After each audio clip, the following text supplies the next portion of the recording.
Okay, things can't be any better than this. Like, this is just freaking my mind. You know what?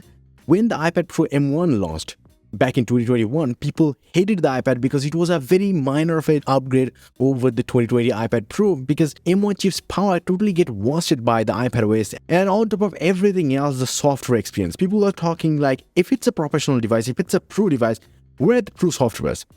And at the time of the launch of the iPadOS 16, we finally got the DaVinci Resolve, the professional video editor, the full-fledged one. You can actually access all of the pages of the Resolve.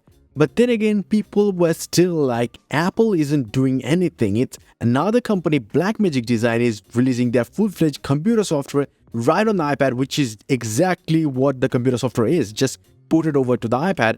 Why can't they do the same thing with the logic? Well, the reason behind it is the UI. The Resolve UI is nowhere that interactive with the iPad, because it's totally not made for the touch input or even that kind of aspect ratio that iPad has. But in Apple's own logic and the Final Cut, they will have to make it something that works with the Apple Pencil the best possible way, with some crazy features, the keyboard, even the touch and everything, and it will still look like an iPad app rather than a professional Mac app. Yet it will still be a professional application. And finally, they have released the Final Cut Pro and the Logic Pro on an iPad. Yeah, but there's some quirks. Let me tell you one by one. So the Final Cut Pro, actually, even though I'm not a Final Cut Pro user and all, because I was about to switch to it, but then again, it's the Final Cut, not the full-fledged, at least Apple is not saying anywhere, but it has almost all the features of the professional Final Cut on the Mac. So it's actually insanely amazing.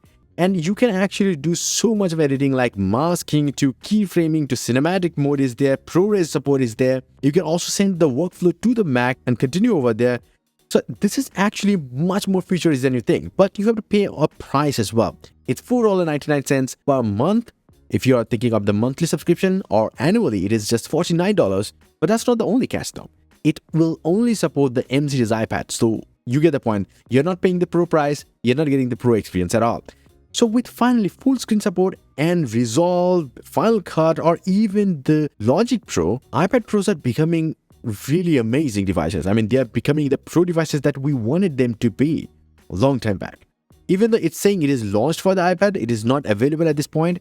You have to wait till 23rd of this month to get it. And same goes for the Logic Pro. It is the same kind of subscription thing, but one thing is good is that there is not one catch, and that is it's not only iPad Pro only. So the thing is, you can actually install it if you have A12 based iPads running iPadOS 16.4 or later.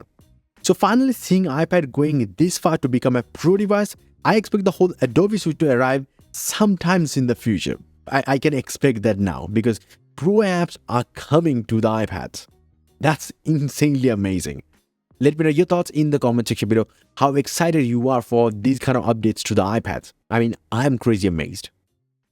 And yes, if you want, you can get some crazy cool wallpapers up on my website, a link down below. Until the next one, bye and take care.